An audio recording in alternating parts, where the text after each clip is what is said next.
अस्सलामु अलैकुम वरहमतुल्लाहि वबरकातुहू।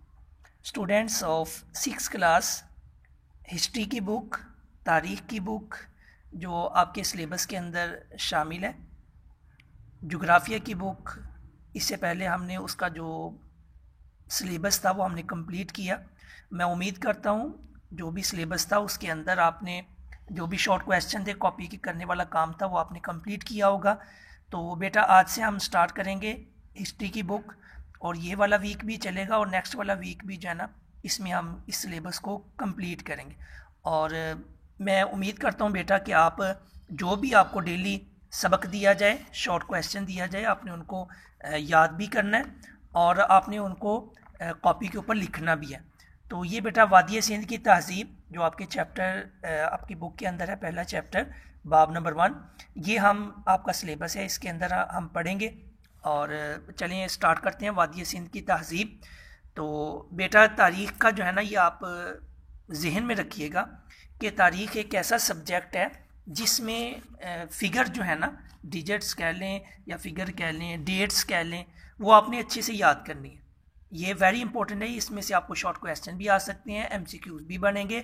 और जब भी आपसे पूछा जाए कि फ़लाँ दौर कब शुरू हुआ, कब ख़त्म हुआ, तो आपने उनके फिगर लिखने होंगे, 1800 कबल मसीह समथिंग जो भी डेट है। ठीक है बेटा, तो चलें स्टार्ट करते हैं वादिय सिंध की तहज़ीब। तारीख़ की अहमियत। तारीख़ माजी का एक मुनज़्ज़म मुताला है, यानी एक ऐसा माजी का मुताला, यानी जो माजी में हो चुका है उसका हम मुताला करते हैं, उसकी रीडिंग करते हैं, जिसमें कौमों के माजी के यानी पास्ट के जो वाक़यात हुए हैं, नताइज उनसे क्या हासिल हुआ और उनके असरात का जायज़ा लिया जाता है। ये बेटा तारीख़ की तारीफ़ क्या है या तारीख़ की अहमियत क्या है, ये क्वेश्चन अगर आपको आए तो आपने उसके अंदर ये चीज़ें लिखनी है जो मैं आज पढ़ने लगा हूँ।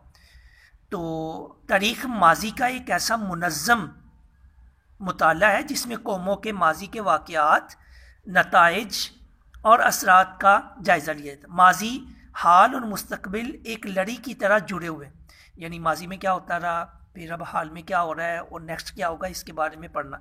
तारीख़ी वाक़यात से सबक हासिल करके हाल को बेहतर बनाकर मुस्तकबिल के लिए एक सोच पैदा की जा सकती है। ठीक है बेटा, तारीख़ में जो भी हो चुका है, वाक़यात माजी में हो चुके हैं, उनसे सबक हासिल किया जाए, उनसे हमें मोरल लेसन क्या मिलता है वो जब ले लिया तो अब अपना जो हाल है हम गुजार रहे हैं, जो प्रेजेंट है, उसको हम बेहतर बनाएंगे और फिर फ्यूचर के बारे में एक सोच पैदा करेंगे कि फ्यूचर में हम इससे बेहतर जो है ना वो समरात हासिल कर सकें। तारीख़ का अव्वलीन मकसद नई नस्ल को मुल्की और कौमी रवायात से बाखबर रखना है। तो ये बेटा तारीख़ का अव्वलीन मकसद क्या है, ये एक शॉर्ट क्वेश्चन बन सकता है, आपने ये क्वेश्चन बनाना है, बाकी आपने याद करना है। जो जो मैं क्वेश्चन के निशान आपको लगाता हूँ, तारीख़ का अव्वलीन मकसद क्या है, ये बेटा शॉर्ट क्वेश्चन है। मैं इसके नीचे लिख देता हूँ थोड़ा सा ताकि आपको याद रहे।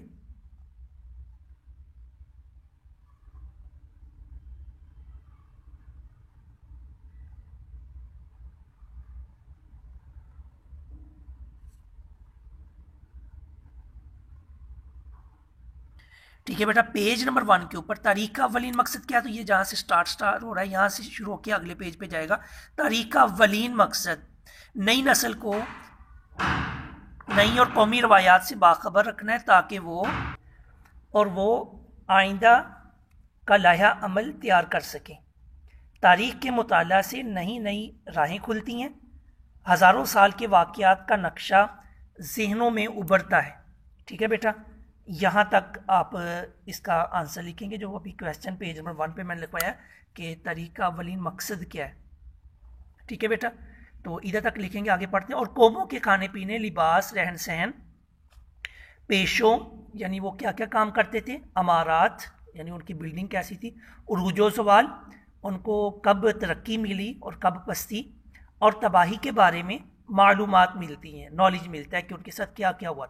मुताला तारीख़ से हमें कौमों के तारीख़ी विरसा यानी उनकी जो जायदाद वगैरह और इक़दार का पता चलता है, यानी कैसे वो रहते रहे। माज़ी की मालूमात का बड़ा ज़रिया आसार कदीमा का मुताला है। आसार कदीमा बेटा होते हैं उनकी चीज़ें, उनके घर, उनकी बिल्डिंग्स, जैसे ये देखें हड़प्पा के खंडरात हैं, यानी ये आसार कदीमा यानी आसार निशानात होते हैं कदीमा पुराने निशानात, यानी उनके यहाँ से पता चलता है यहाँ वो रहते रहे, यहाँ कोई भी कौम आबाद है। जब पता चल जाएगा ये सिंध वादी सिंध की तहजीब के हम शायर हैं, तो फिर हम कहेंगे ये सिंध के आसार कदीमा है। तो बेटा इस तरह ये आसार कदीमा का आसार कहते हैं निशान को, कदीमा कहते हैं पुरानी कौमों के निशानात, यानी जहाँ पर वो रहते रहे। ठीक है बेटा, तो ये बेटा शुरू से लेकर इधर तक ये आपका क्वेश्चन है, तारीख किसे कहते हैं, तारीख की अहमियत। तो यहाँ से लेकर आपने पेज नंबर 1 से लेकर इधर तक बेटा आपने इसका आंसर लिखना होगा।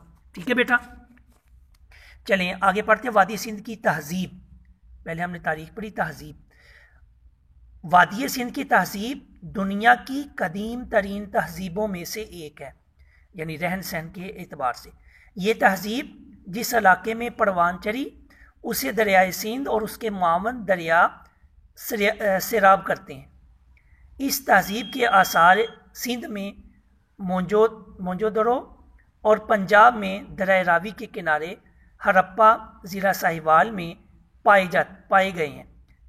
पाकिस्तान और मगरबी भारत में इस तहजीब के करीबन 1500 अज़ाफ़ी आसार और बस्तियां दरियाफ्त हो चुकी हैं।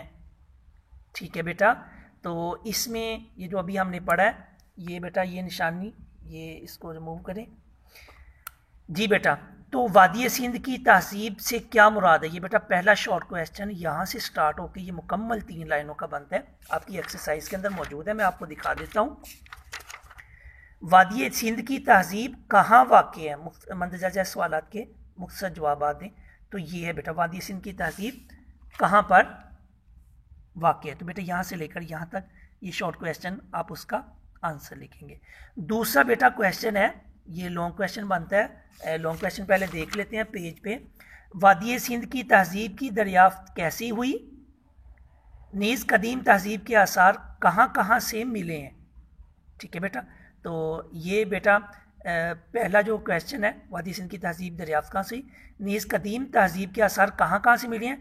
तो कदीम तहजीब के आसार कहाँ कहाँ से मिले, ये पेज 2 के ऊपर इसका आंसर है, और इसका बेटा पहले का पेज 3 पर है। चलिए आइए मैं आपको निशान लगवा देता हूँ। तो ये बेटा पेज 2 के ऊपर इस तहजीब के आसार सिंध में मोंजोदरो और पंजाब में दरिया रावी के किनारे पर हड़प्पा ज़िला साहिवाल में पाए गए हैं। पाकिस्तान और मगरबी भारत में इस तहजीब के करीबन 1500 अज़ाफ़ी आसार और बस्तियां दरियाफ्त हो चुकी हैं। ये बेटा पहला लॉन्ग क्वेश्चन है, उसका एक जुज़ उसका आंसर हो गया। पेज नंबर 3 के ऊपर है बेटा वादी सिंध की तहजीब के आसार कब से मिले हैं। वादी सिंध की तहजीब यहाँ से स्टार्ट हो रहा है बेटा। ठीक है बेटा, ये शॉर्ट क्वेश्चन भी आपका बनेगा और लॉन्ग भी। ठीक है बेटा, ये दोनों बनते हैं।